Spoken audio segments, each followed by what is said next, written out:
예수 그리스도의 이름으로 기도드립니다. 아멘. 오늘 말씀은 창세기 3장 24절의 말씀입니다. 창세기 3장 24절의 말씀인데요. 다 같이 합독해서 읽도록 하겠습니다. 시작. 이같이 하나님이 그 사람을 쫓아내시고 에덴 동산의 동쪽에 부름들과 두루 도는 불칼을 두어 생명나무의 길을 지키게 하시니라. 아멘. 하나님께서 우리를 지키시고 인도하여 주실 줄 믿습니다. 아멘. 우리가 더 이상 죄에 빠진 자가 아니라 하나님의 그 사랑으로 보혈로 우리가 의롭게 되었으니 날마다 주와 동행하는 삶 살게 하여 주시옵소서. 아멘. 예수 그리스도의 이름으로 기도드립니다. 아멘. 아멘. 지난 시간은 원죄와 자범죄에 대해서 말씀을 드렸는데, 원죄는 첫 번째 죄입니다. 첫 번째, 누가 죄를 지었나? 아담이 범죄를 하였습니다. 아담이 지은 죄가 원죄고 첫 번째 죄고, 또 우리가 짓는 죄가 있어요. 그것을 우리가 자범죄라고 하는데, 그래서 우리가 뭐 해야 됩니까? 회개해야 하는 것입니다. 우리가 죄된 인간이기 때문에 우리가 죄를 안 지으면 괜찮은데 우리가 죄를 지을 수밖에 없습니다. 우리가 연약한 인간이기 때문에 예수 그리스도의 보혈로 우리가 깨끗함을 입었지만 우리가 완전한 건 아닙니다. 우리가 하늘나라 가면 완전해지지만 이 땅에서는 유혹도 많고 또 인간의 연약함이 있기 때문에 죄에 노출될 수밖에 없습니다. 그래서 우리가 욕심을 따라가는 자가 아니라 하나님의 은혜 가운데 거하는 자 되기를 원합니다. 아멘. 마귀에게 속한 자는 진노의 자녀이지만 우리는 무엇입니까? 빛의 자녀입니다. 아멘. 그래서 우리가 이전에는 어둠이었었고 어둠의 자녀이지만 이제는 빛 가운데 거하는 빛의 자녀인 것입니다. 아멘. 그리스도께서 빛 가운데 거하신 것 같이 우리가 빛 가운데 걸어가면 그 안에 우리가 서로 사귐이 있고 빛의 자녀끼리 서로 사귐이 있는 것입니다. 그리고 또 우리가 어떻게 되냐? 예수 그리스도의 그 보혈로, 예수 그리스도의 그 피가 우리를 모든 죄에서 깨끗하게 하여 주십니다. 그래서 우리는 더 이상 어둠의 자녀가 아닙니다. 아멘. 예수 그리스도와의 친구고 하나님의 자녀, 빛의 자녀임을 꼭 기억하시기를 원합니다. 아멘. 오늘은 죄에 대한 마지막 시간입니다. 이제 죄를 이제 7번 했거든요. 저도 뭐 죄를 이만큼까지 할지는 몰랐는데 소요리 문답에 이제 죄에 대한 파트가 이만큼 있는데, 그래서 죄에 대해서 잘 정리를 하셨으면 좋겠습니다. 이제 우리가 죄에 대해서 기억해야 되는 것은 욕심을 따라가서는 안 되고 거짓의 아비인 사단에게 속지 않으면 됩니다. 그럼 어떻게 하면 되냐? 예수 그리스도와 동행하면 됩니다. 아멘. 더 쉽게 얘기하면 하나님의 말씀에 순종하면 됩니다. 아멘. 하나님의 말씀에 순종하면 두려워할 것도 없고 걱정할 것도 없고 유혹에 빠질 일도 없습니다. 왜요? 하나님께서 지켜주십니다. 아멘. 성령께서 우리의 삶을 지켜주시고 돌보아 주시기 때문에 거기에 염려와 걱정이 없는 것입니다.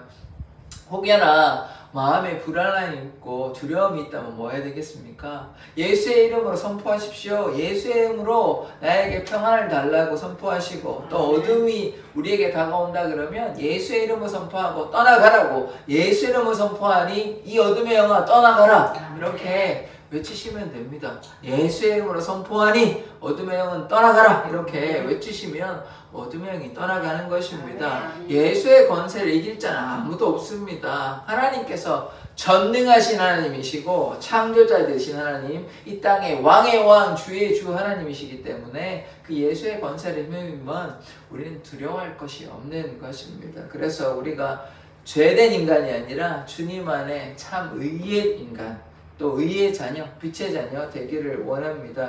오늘은 이제 마지막 시간인데 이 타락의 비참함에 대해서 이제 얘기를 해보려고 하는데, 그래서 이 타락 때문에 어떻게 됐냐면요, 하나님과의 교제가 상실이 됐습니다. 이게 다른 말로 얘기하면 에덴 동산에서 우리가 영원히 행복하게 지낼 수 있었는데 쫓겨났죠. 그러니까 하나님과의 관계가 끊어진 겁니다. 끊어진 거예요. 그러니까 그렇게 됐는데, 그렇게 돼서 어떻게 됐냐? 우리가 죄와 진노 안에, 죄와 저주 아래 거하게 됐는데 누가 오셨습니까?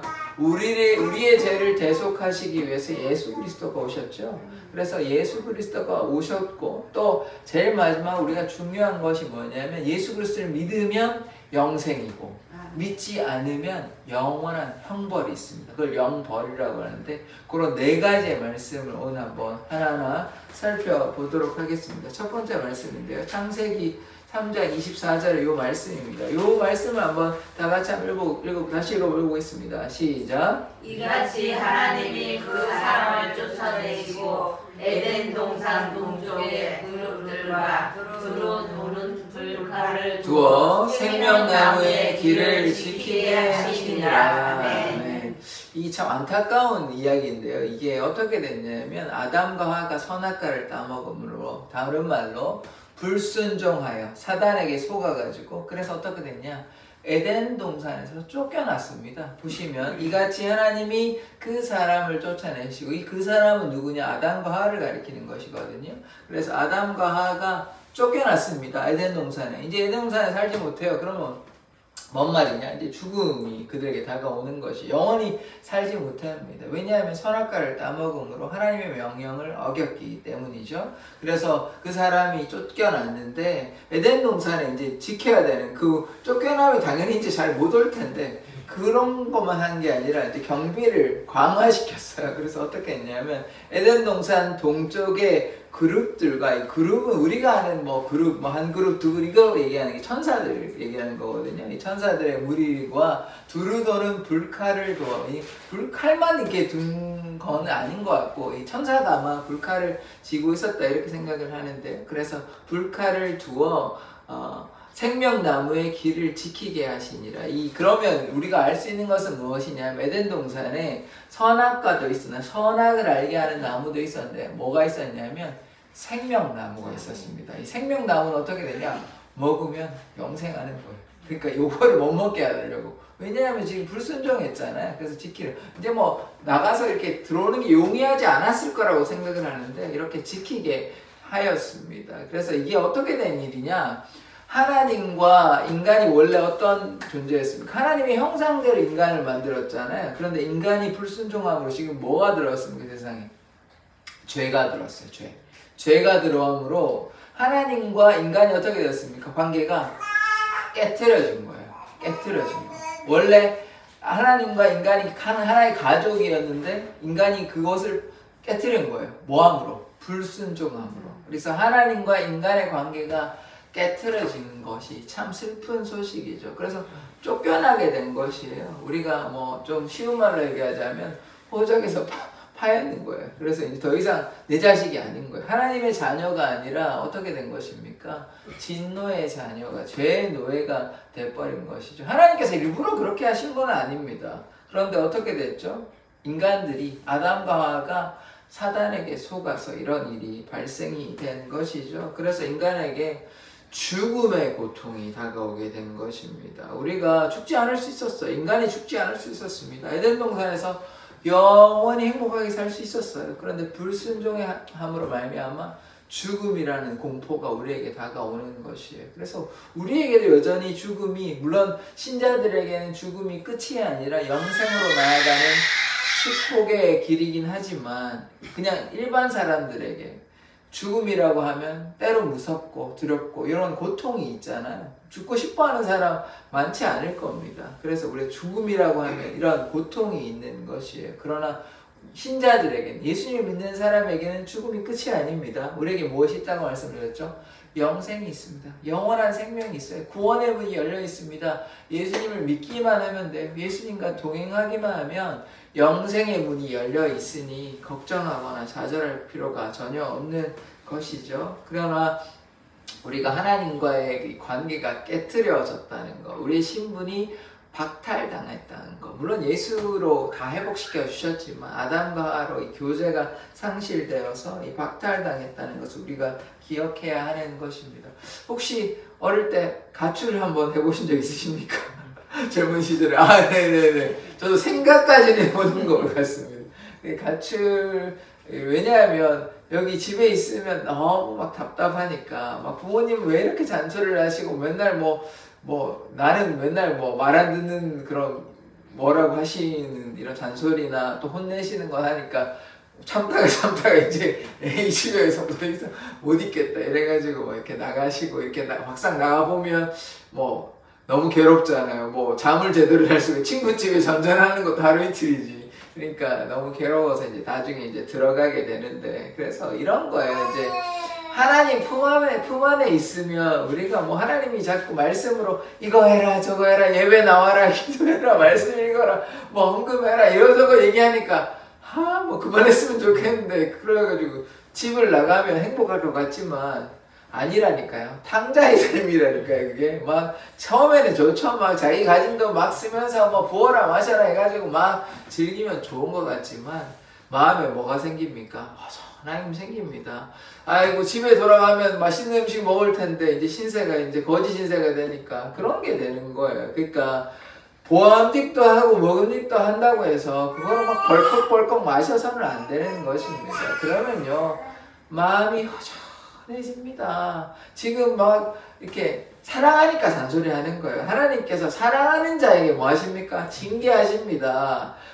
부모님이 사랑할 때 회초리를 대는 거예요. 잘못된 길로 막 맨날 막 잘못된 길로 술을 마시고 어머니 말씀을 전혀 안 듣고 맨날 막 술 마시고 돌아다니는데 아이고 그래 네 맘대로 해라 그게 좋은 인생이지 이렇게 하면 부모가 아니잖아요.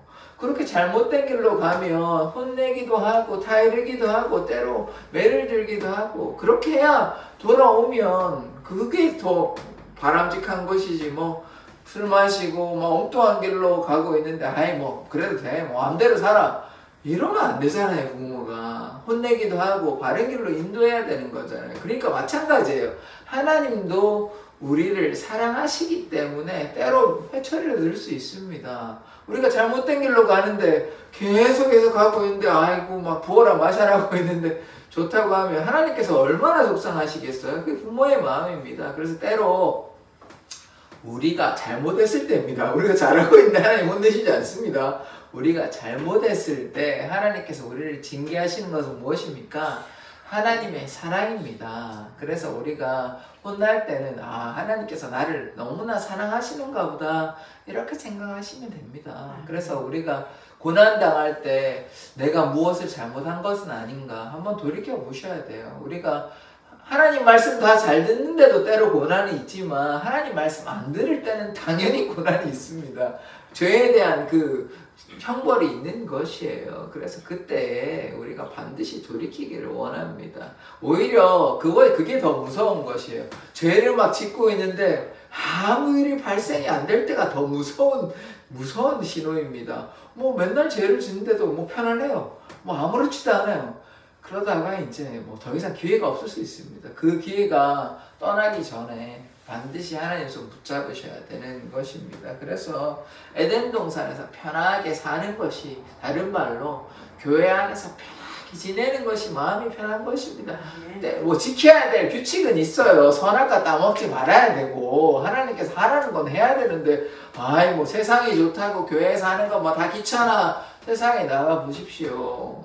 그냥 사망의 길이라니까요. 여기 나와서 예배 드리고 기도하고 하나님의 은혜 가운데 거하는 길이 좋은 길입니다. 하나님께서 기뻐하시는 길이에요. 더 이상 우리는 죄의 자녀가 아니지 않습니까? 그러나 우리가 죄의 자녀였지만 이제는 의의 자녀, 하나님의 의 가운데 있으니까 주의 보혈의 능력 믿고 빛의 자녀를 꼭 기억하시기를 원합니다. 자, 두 번째는 이제 진노와 저주 아래 이제 거하게 된 것이죠. 왜요? 하나님의 관계가 박탈이 당하게 됐다 보니까 우리가 죄 가운데 저주 아래 거하는 것입니다. 그래서 말씀 하나 찾아보겠습니다. 요한복음 8장 34절의 말씀인데요. 다 같이 한번 읽어보겠습니다. 시작. 예수께서 대답하시되 진실로 진실로 너희에게 이르노니 죄를 범하는 자마다 죄의 종이라. 아멘. 자 보십시다. 예수께서 뭐라고 얘기하시냐면 진실로 너희에게 이르노니 죄를 범하는 자마다 죄의 종이라 얘기합니다. 그러니까 우리가 뭐예요? 죄를 범하면 죄의 노예가 되는 것이에요. 그래서 우리가 죄의 종이 되어서는 결코 안 되는 것입니다. 죄를 범하지 않는 자가 되어야 되는 것이죠. 죄를 범했을 때 뭐 해야 됩니까? 반드시 회개해야 됩니다. 그런데 우리의 모든 죄를 사해 주신 분은 누구십니까? 예수 그리스도시죠. 예수 그리스도께서 예수 그리스도의 피가 우리를 모든 죄에서 깨끗하게 하여 주셨습니다. 그래서 우리가 빛 가운데 거하기를 원합니다. 자, 죄를 범하는 자는 죄의 종인데요. 뭐 죄가 뭐 여러 가지 많이 있지 뭐 이런 거 있죠. 우상 숭배, 살인, 거짓, 간음, 여러 가지 많은 죄악이 있습니다. 그런 죄악들을 우리가 범해서는 안 되는 것이죠. 죄라는 것이 뭐 어렵게 생각하는 것이 아니라 하나님 안에 거하지 않는 것이 다 죄라고 생각하면 됩니다. 하나님과, 그러니까 집에 에덴 동산에 있으면 되는데, 교회에 있으면 되는데, 하나님과 함께 하면 되는데, 거기를 떠나는 게 다 죄예요. 밖에 나가면 하나님 말씀 안 듣겠다는 거거든요. 그러면 그렇게 하는 행동이 다 죄가 되는 것입니다. 하나님과 함께 하지 않으면 뭐 하겠습니까? 세상과 못하여 죄의 종이 되는 것이에요. 죄의 노예가 되어서 부어라 마셔라 하고 자기가 원하는 대로 욕심대로 살아가게 되는 것이죠. 그러면 돈을 우리 디모데 후서 3장 1절에서 5절의 말씀을 보지 않았습니까? 돈을 사랑하고 자랑하고 또 선한 것은 하나도 없고 쾌락을 추구하고 이런 또 사나움에 이런 사람들의 모습이 말세의 사람들인데 그게 죄의 종의 모습인 것이에요. 그래서 우리가 하나님과 함께 해야 되지 하나님의 품을 떠나서 자기 마음대로 살겠다는 말은 다른 말로 죄의 종으로 살겠다는 것입니다. 그러니까 그런 삶을 살아야 되어서는 안 되는 것이죠. 두 번째 진노의 자녀인데요. 같이 한번 읽어보겠습니다. 시작. 전에는 우리도 다 그 가운데서 우리 육체의 욕심을 따라 지내며 육체와 마음에 원하는 것을 하여 다른 이들과 같이 본질상 진노의 자녀였더니 지난주에도 보았는데요. 전에는 우리가 어떻게 되냐면 다 그 가운데서 이 죄 가운데서 우리 육체의 욕심을 따라 살면요 죄를 짓게 됩니다. 죄의 삭은 사망이에요. 욕심이 죄를 낳고 죄가 사망을 낳으니까 욕심을 따라가면 결국 어떻게 됩니까? 사망에 이르게 되는 것이에요. 욕심을 따라 살아가서는 결코 안 되는 것입니다. 육체의 마음에 원하는 것 욕심이죠. 죄죠. 하여 다른 이들과 같이 결국 어떻게 됩니까? 본질상 진노의 자녀가 되는 것입니다. 진노의 자녀. 이 진노라는 것은 하나님의 은혜 가운데 거하는 사람이 아니라 에덴 동산에 쫓겨난 사람이 되는 것이에요. 그러면 거기에 은혜가 있습니까? 교회 밖에 교회를 떠나서 예수님의 품을 떠난 사람들에게는 구원이 없는 것입니다. 교회 안에서 구원이 있는 것이에요. 교회라는 말은 지금 이 건물을 가리키는 것이 아니라 예수 그리스도께서 머리가 되셔서 예수를 믿는 사람들의 우주적인 보편적인 공동체를 가리키는 것이에요. 그래서 쉽게 얘기하면 예수님 안에 거해야 됩니다. 예수님 바깥에 있는데 어떻게 구원을 받아요? 예수님과 동행할 때 구원을 있는 것입니다. 그래서 예수 바깥에 거하는 사람이 아니라 예수 안에 거하는 사람이 되기를 원합니다. 그래서 또 세 번째 또 말씀이 있는데요. 저주 아래에 거하는 것입니다. 자, 갈라디아 3장 10절의 말씀을 한번 보도록 하겠습니다. 자, 10장 10절 11절의 말씀 다 같이 한번 읽어보겠습니다. 시작. 무릇 율법 행위에 속한 자들은 저주 아래에 있나니 기록된 바 누구든지 율법책에 기록된 대로 모든 일을 항상 행하지 아니하는 자는 저주 아래에 있는 자라 하였습니다. 또 하나님 앞에서 아무도 율법으로 말미암아 의롭게 되지 못할 것이 분명하니 이는 의인은 믿음으로 살리라 하였습니다. 아멘. 이 율법과 믿음에 대해서 이제 구분해서 이제 말씀하고 있는데 하나씩 한번 볼게요. 10절에 무릇 율법 행위에 속한 자들은 저주 아래에 있나니 왜 그러냐? 율법의 행위에, 그러니까 율법을 다 지킬 수가 없어요, 우리가. 율법을 물론 당연히 지켜야 되는 것이지만 다 지킬 수가 없는 것이고, 그러니까 제사를 하는 것이죠. 율법을 다 지킬 수 있다면 짐승을 제사로 바칠 필요가 없는 것입니다. 다 지킬 수 있는데 왜 우리 죄를 속하는 제사를 드릴 필요가 전혀 없는 것이죠. 그러나 그렇지가 않는 것입니다. 그래서 율법 행위에 속한 자들은 그래서 어디에 있냐? 저주 아래에 있는 것이에요. 왜냐하면 율법을 다 지킬 수가 없어요. 맨날 우리 제사 지내야 되는 것이, 죄를 지을 때마다 소를 막 바치고 해서 소를 막 이렇게 도살해가지고 또 이렇게 제사 바치고, 그런 우리의 죄가 이 동물에게, 소에게, 양에게 죄가 전이 되는 것이, 그렇게 용서를 받는 것이거든요. 그러니까 우리가 죄에 대해서 자유롭게 할 수가 없는 것이죠. 그러니까 저주 아래 있다, 이렇게 얘기하는 것입니다. 기록된 바 누구든지 율법책에 기록된 대로 모든 일을 항상 행하지 아니하는 자는, 이 이유가 뭐냐면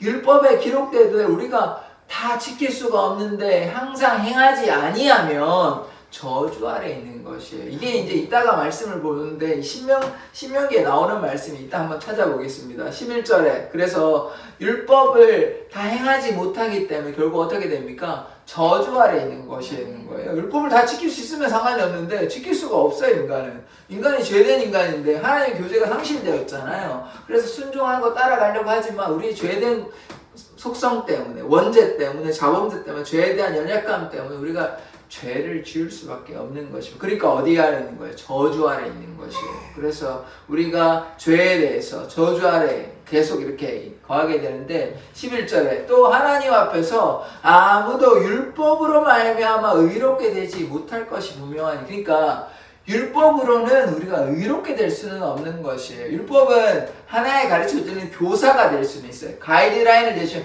요거 하지마 저거 하지마 이렇게 이제 안내할 수 있는 안내원은 될 수가 있는데, 율법으로는 완전하게 되거나 의롭게 될 수는 없는 것입니다. 길을 안내하는 길잡이 역할을 하는 것은 맞아요. 그런데 의롭게 하시는 분은 누구십니까? 예수 그리스도. 예수 그리스도로 말미암아 의롭게 되는 것이에요. 예수 그리스도를 믿음으로 의롭게 되는 것이죠. 그래서 뭐라고 얘기합니까? 의인은 믿음으로 살리라. 그래서 믿음은 누구에 대한 믿음입니까? 예수 그리스도에 대한 믿음. 예수를 믿으면 우리를 의롭게 해주십니다. 예수님의 보혈이 우리를 모든 죄에서 깨끗하게 하여 주시는 것입니다. 이게 요한 1장 7절에 나오는 말씀이거든요. 우리를 모든 죄에서 깨끗하게 하여 주십니다. 주의 보혈의 능력이 있는 것이에요. 그래서 우리가 죄에 흔들릴 필요가 없는 것입니다. 더 이상 우리가 죄 아래, 저주 아래, 율법 아래 거하는 자가 아니라 우리는 어디에 거하는 자냐면 은혜 아래, 예수 안에, 예수의 보혈로 깨끗하게 되었습니다. 그래서 우리는 의인이 된 것이죠. 왜요? 예수님을 믿음으로 우리가 의롭게 된 것입니다. 그래서 우리가 죽게 되는 것이 아니라 살게 되는 역사가 나타나는 것이죠. 그래서 우리가 죄 아래, 저주 안에 거하는 것이 아닌데, 아까 말씀드린 신명기 말씀 한번 보겠습니다. 신명기 27장 26절의 말씀에 보면 이런 말씀인데 한번 다 같이 읽어보겠습니다. 시작! 이 율법의 말씀을 실행하지 아니하는 자는 저주를 받을 것이라 할 것이요 모든 백성은 아멘 할지니라. 아멘. 이 아까 그 말씀에 대한 이 설명이 여기에 있는 것이, 신명기에 보면 율법의 말씀, 그러니까 율법을 실행하지 않는 자는 어떻게 돼요? 저주를 받는데요. 그러니까 율법을 다 어떻게 지킵니까? 안 되니까 이제 제사 지낸다 했잖아요. 그런데 제사도 안 지내면 어떻게 저주를 받을 것이라 이렇게 얘기하셨다고요, 하나님. 그러니까 이런 말씀을 하니까 참 이 말씀이 참 섬뜩하게 다가오는 것이죠. 저주를 받는다고 얘기하니까. 그래서 모든 백성 여기에 군소리하지 말고 아멘 할지니라 그러니까 죄 가운데 거하게 되는 것이에요. 저주 아래 거하는 것이, 율법을 다 지킬 수가 없습니다. 예수 그리스도의 보혈이 오시기 전에 그냥 제사 드리는 방법밖에 없는 것이에요. 그런데 뭐 제사 드린다고, 한 번 제사 드린다고 되는 게 아니잖아요. 그런데 이제는 어떻습니까? 예수 그리스도 어린 양의 보혈로 단번의 제사로 누구든지 예수를 믿기만 하면 죽음에 거하는 것이 아니라 생명으로, 사망에서 생명으로 옮겨진 것입니다. 예수 그리스도를 믿기만 하면 돼요. 예수 그리스도의 능력이 있는 것입니다. 그래서 우리가 하나님과의 관계가 깨어졌지만 죄 아래 저주 아래 거하게 됐지만 예수 그리스도의 보혈로 말미암아 우리의 모든 죄가 정결케 되었고 사하여 준 것입니다. 그래서 우리가 죄 가운데 거하는 것이 아니라 저주 아래 거하는 것이 아니라 은혜 안에 거하는 줄 믿습니다. 우리가 주님의 은혜 안에 거하니까 날마다 기쁨과 감사를 누릴 수 있는 것입니다. 그것이 주님과 동행하는 자의 축복인 줄 믿습니다. 자, 그래서 이제 저주 아래 있지 아니하고 은혜 안에 거하는 자임을 믿습니다. 여러분, 음주운전하면 어떻게 됩니까? 운전하면 차를 운전하는데 술을 먹고 운전하면 어떻게 됩니까? 사고가 나죠. 사고가 난 줄 알면서도 하면 어떻게 되는 것입니까? 이게 율법인 것이에요. 그러니까 사고 나면 어떻게 됩니까? 벌점 세게 맞고 또 더 심하면 감옥에 갈 수도 있습니다. 초과치를 가중되면 처벌이 세게 받을 수도 있어요. 사망사고 나면 장난 아니죠. 당연히 교도소 가야 될 수도 있고요. 그러니까 우리가 하지 말아야 되는 것을 하면 안 되는 것이잖아요. 운전할 때 술 먹고 운전하면 이게 이성적인 판단이 됩니까? 감각이 제대로 움직입니까? 그렇지 않잖아요. 이게 마찬가지예요. 이게 죄와 저주 아래 있는 자들은 이게 세상의 향락, 세상의 좋은 것들에 빠져서 하나님께서 운전을 하라 그럴 때는 술 마시지 않고, 그러니까 우리가 삶을 살아갈 때 하나님의 은혜 가운데 거하는 삶을 살아야 하는 것인데 죄의 유혹에 빠져서 그것이 마치 뭐 하는 것과 같냐면 운전을 하는데 술을 먹고 운전하는 음주운전과 똑같이 되는 것이에요. 그래서 우리가 음주운전 하지 않아야 되듯이, 왜냐하면 그렇게 되면 처벌받고 또 교도소에 갈 수도 심하면 그렇게 되는 것입니다. 그뿐만 아니라 누군가가 죽을 수 있는 것이에요. 우리가 살인자가 되는 것이에요. 운전 한번 잘못하면. 그래서 그런 사고들이 빈번하게 일어나잖아요. 그래서 이게 마찬가지예요. 우리가 하나님 안 믿으면 첫째 누구를 죽이게 됩니까? 우리 자신을 죽이게 돼요. 우리가 하나님의 나라에 가지 못하는 것입니다. 그것이 우리 스스로가 지키지 못해서, 하나님의 품에 거하면 생명의 길이 있는데 우리를 지키지 못하였기 때문에 어디 갑니까? 그것이 사망의 길인 것이에요. 그래서 우리가 이렇게 어리석은 자 되지 않기를 원합니다. 그래서 하나님의 말씀 따라 살아가기를 원합니다. 세상의 향락, 욕심 따라가는 것이 마치 술을 못 끊는 사람하고 똑같은 것이에요. 그래서 운전면허 이렇게 정지됐는데도 심지어 또 막 술 먹고 또 운전하시는 분들도 있거든요. 그것이 죄의 유혹에, 죄의 달콤한 유혹에 빠진 우리 연약한 모습인 줄 믿습니다. 그러나 예수 그리스도께서 우리를 위해서 화목제물로 오셨습니다. 하나님께서 사랑이신데 자기의 아들을 통해서, 독생자 예수 그리스도, 화목제물이라는 말은 무엇이냐면, 아까 하나님과 인간의 관계가 어떻게 돼요? 단절이 됐다, 끊겼다 얘기했잖아요. 그 관계를 화목하게 하셨다고요. 누가요? 예수 그리스도께서. 하나님의 아들이신 예수님께서 하나님과 인간의 틀어진 관계를, 끊어진 관계를 다시 회복시켜 주셨습니다. 그래서 제물 아시잖아요? 제사할 때 바치는 거 화목제물이라고요. 화목제물. 예수님께서 화목제물이 되신 것입니다. 우리의 죄를 대신 대속하시고, 그래서 화목제물 대신 그 예수 그리스도를 한번 보십시다. 자, 다음 말씀인데요. 한번 읽어보겠습니다. 시작. 또 십자가로 이 둘을 한 몸으로 하나님과 화목하게 하려 하심이라. 원수된 것을 십자가로 소멸하시고. 아멘. 십자가로 이 둘을 한 몸으로 하나님과 화목되게 하려 하심이라. 이게 무엇이냐면, 우리가 하나님과 하나 되는 것입니다. 성령께서 하나 되게 만드시는 것이요, 예수 안에 하나 된 삶을 살아가게 되는 것입니다. 원래 우리가 둘이 되었잖아요. 아까 말씀드렸다시피 에덴 동산에 쫓겨났잖아요. 하나님과 인간이 어떻게 됐습니까? 이제 둘이 된 것이, 원래는 하나로 연합된 하나의 공동체로 살아갈 수 있었는데 그 관계가 끊어진 것이죠. 그런데 예수님께서 십자가로 말미암아 하나 되게 하셨습니다. 화목제물로 하나님과 인간을 연결하여 주셨어요. 그 관계가 회복되었습니다. 어떻게 됐냐? 원수된 것을 십자가로 소멸하시고, 그래서 인간이 어떻게 됐냐? 뭐 원수나 마찬가지죠. 왜냐하면 하나님의 뜻에 거하지 않고 죄 가운데 거하기 때문에 원수가 된 것이죠. 이게 원수가 딴 게 아니고 뭐 악한 일을 했기 때문에, 하나님께서 원하지 않는 거, 죄를 범하였기 때문에 이게 원수가 된 것이죠. 그래서 이 원수가 된 인간을 무엇으로 회복시켰습니까? 십자가로. 이 십자가는 무엇이냐? 예수님께서 십자가에 달려 돌아가셨기 때문에, 그래서 교회 종탑에 보면 십자가가 달려 있는 것입니다. 원래 십자가가 저주의 형벌이에요. 나무에 달린 자마다 다 저주를 받는 것이에요. 이게 주일날 제가 말씀드렸던 것 같은데, 로마의 십자가 형벌은 살인자이거나 반역을 일으킨 자, 중죄, 로마 시민권자는 그런 아무리 극악한 죄를 져도 그렇게 하지 않고,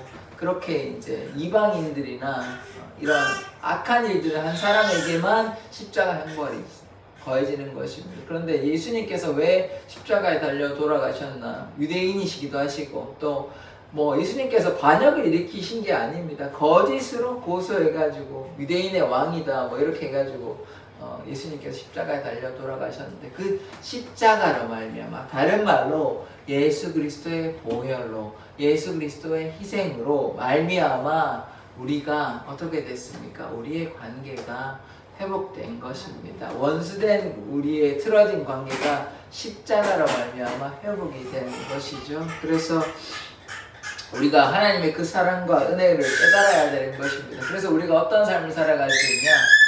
그리스도와 연합된 삶을 살아갈 수 있는 것입니다. 로마서 5장 10절의 말씀을 한번 보도록 하겠습니다.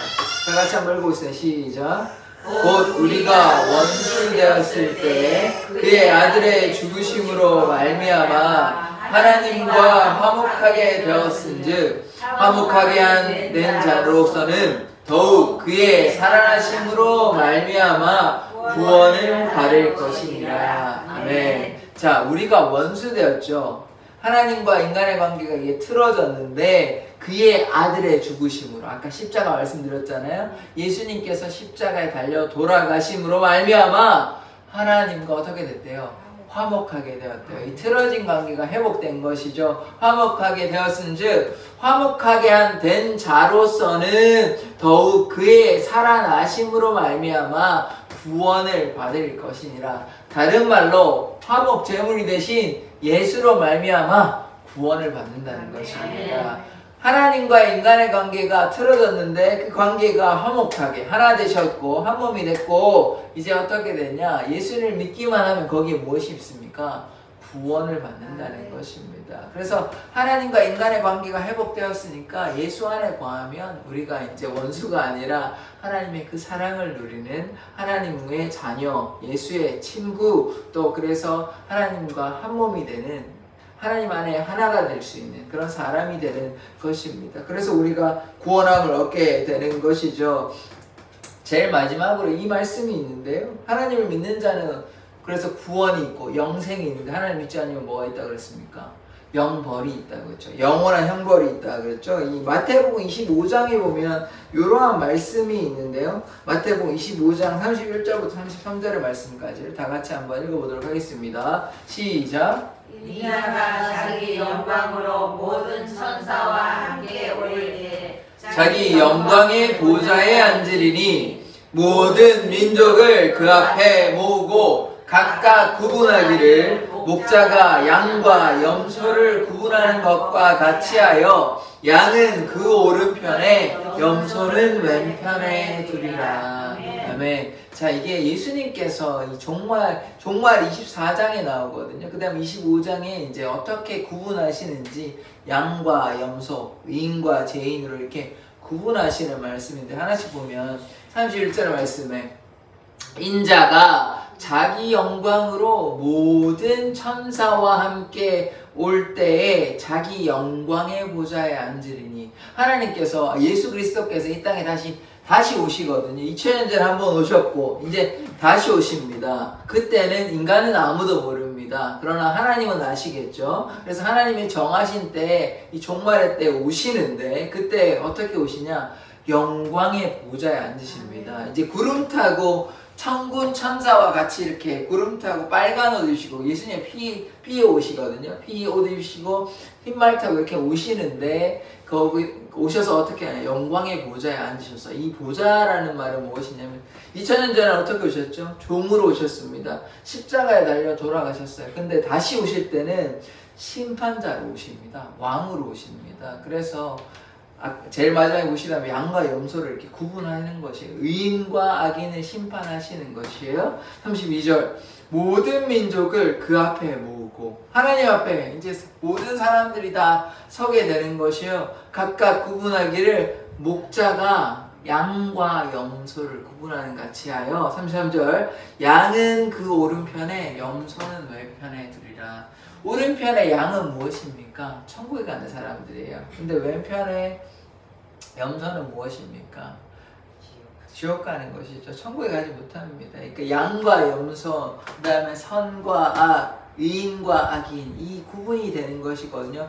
빛과 어둠, 생명과 사망인 것이에요. 그래서 예수님께서 다시 오시는데 심판을 하여 모든 민족의 앞에 있겠죠. 그렇게 서서 이 사람들이 오른편에, 예수님의 오른편에 가는 사람들은 어떻게 되냐? 천국에 가는 사람들입니다. 그러나 예수님 왼편에 서는 자들은 영원히 돌아올 수 없는 지옥으로 가는 것이죠. 그래서 이 영원한 멸망의 형벌이 있는 것입니다. 예수님께서 우리를 너무나 사랑하여 주셔서 십자가에 달려 돌아가셨잖아요. 그래서 그 보혈의 능력을 믿는 자, 그 빛 가운데, 예수님께서 빛 가운데 거하신 것 같이 우리가 빛 가운데 거하면, 다른 말로 하나님의 말씀에 순종하면 우리가 서로 사귐이 있고 하나 되고, 예수께서 우리를 모든 죄에서, 예수 그리스도의 피가 우리를 모든 죄에서 깨끗하게 하여 주시는 것입니다. 예수 보혈의 능력이 있는 것이에요. 그래서 우리가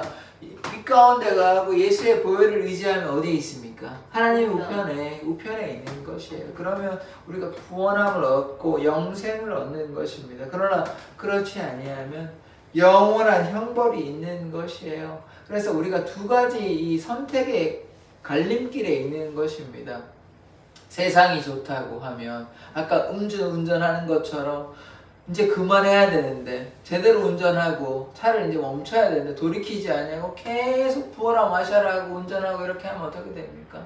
결국은 사망의 길로 가게 되는 것이에요. 그러나 그렇지 아니하고 돌이키고 법을 따라가고 하면 생명이 있는 것입니다. 그래서 그리스도의 생명의 성령의 법이 죄와 사망의 법에서 우리를 해방하여 주셨습니다. 그래서 우리가 주의 은혜 가운데 거하는 자 되기를 원합니다. 로마서 8장 1절에서 2절에서 말씀을 보면 그리스도 안에는 결코 정죄함이 없습니다. 우리가 예수 그리스도께서 우리의 모든 죄를 사하여 주셨기 때문에 더 이상 우리가 정죄함이 없는 것이에요. 사단이 우리를 더 이상 참수할 수 없는 것입니다. 예수의 보혈로, 예수의 너희 죄가 주홍 같을지라도 진홍같이 붉을지라도 눈과 같이 양털같이 희게 하여 주시는 것입니다. 그래서 우슬처럼 우리를 깨끗하게 하여 주셨기 때문에 우리가 더 이상 죄의 노예가 아닌 것입니다. 그래서 주님 안에 거할 때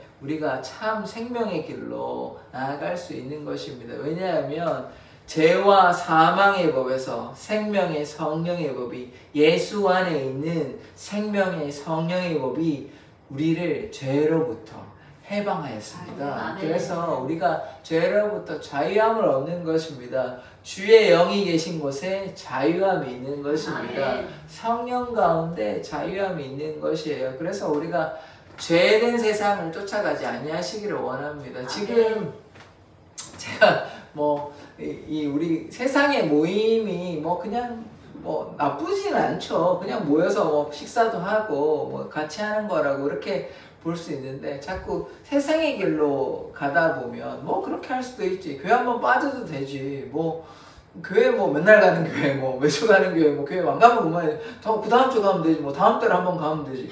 그러다가 결국 교회 안 나오시게 되는 거예요. 그럼 어떻게 됩니까? 이렇게 된다니까요. 우리가 오른쪽에 있어야 되는데 오른쪽에 있어야 될 사람이 어디로 갑니까? 왼쪽에 간다니까요. 그러면 뭐가 있어요? 영벌이 있는 거예요. 영벌이.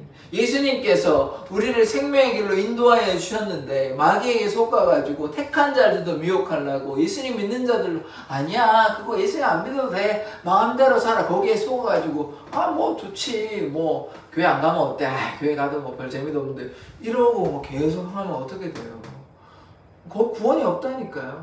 구원을 하나님 믿는 자에게 구원이 있고 십자가로 소멸하시고 구원의 길을 열어주셨지 그렇지 않으면 영생이 없는 것입니다. 그래서 우리에게 영생이 있고 영벌이 있어요. 예수를 믿는 자에게는 영생이 있습니다.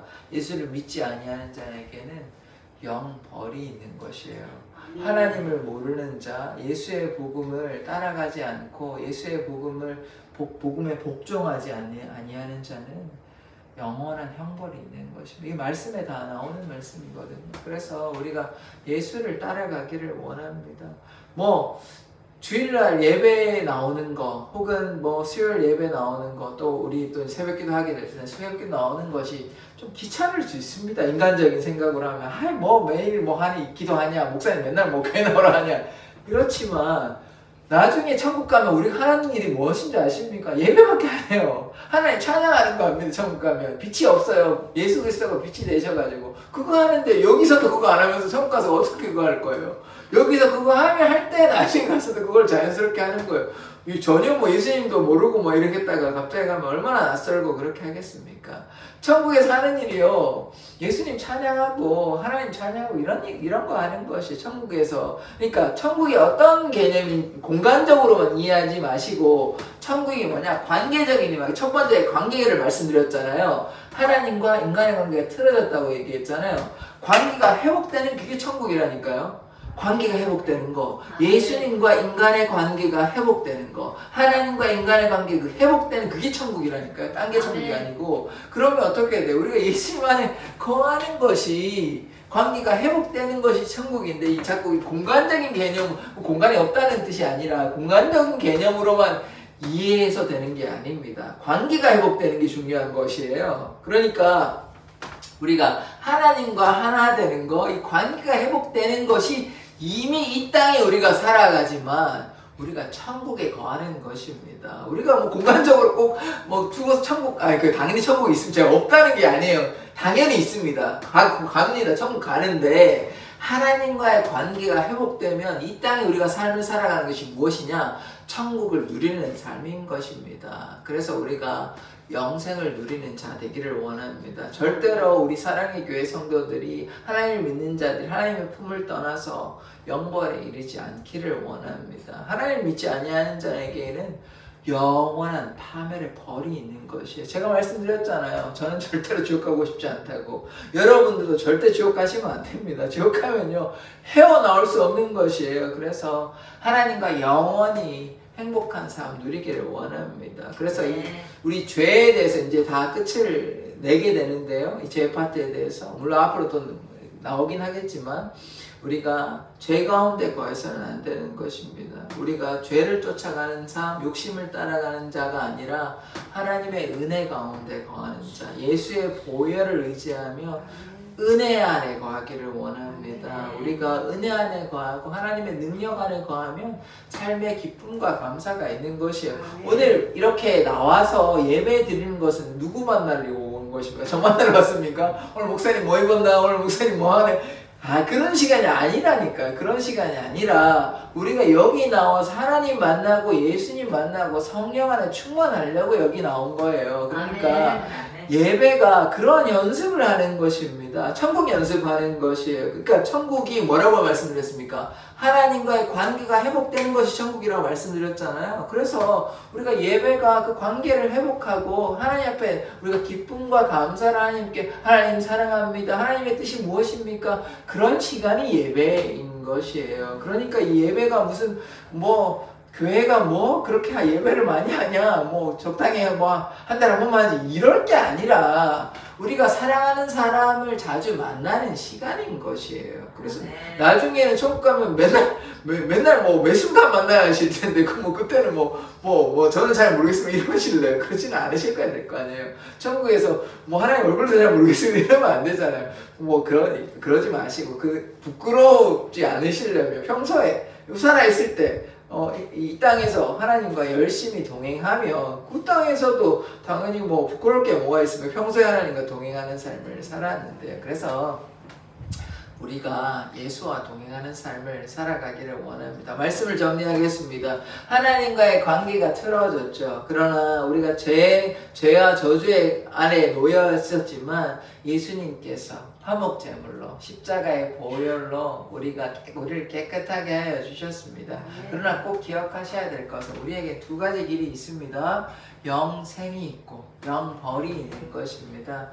예수님 믿으면 영원한 생명이 있음을 믿습니다. 그래서 우리 사랑의 교회 모든 성도들이 예수님과 함께 동행하기를 원합니다. 그럴 때 영생이 있는 것입니다. 그래서 예배는 이러한 영생의 연습이라고 생각하시면 좋을 것 같습니다. 그러면 하나님께서 우리의 예배를 받으시고 또 천국에서 우리가 하는 것이 예배입니다. 그렇기 때문에 주님과 동행하는 삶 살기를 원합니다. 기도하겠습니다.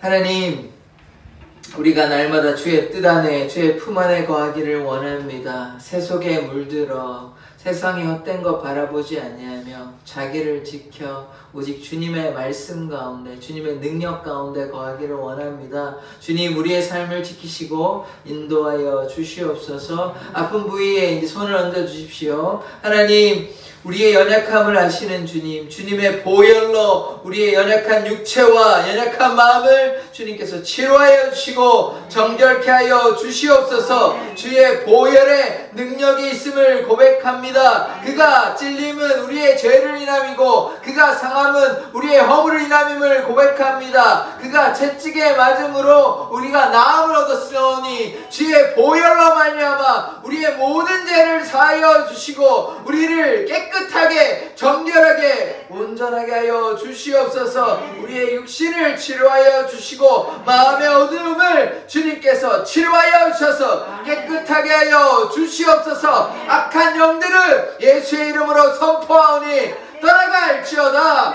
예수의 보혈로 말미암아 날마다 우리를 깨끗하게 하여 주시고 우리에게 평안과 감사를 허락하여 주시옵소서. 감사드리며 예수 그리스도의 이름으로 기도드립니다.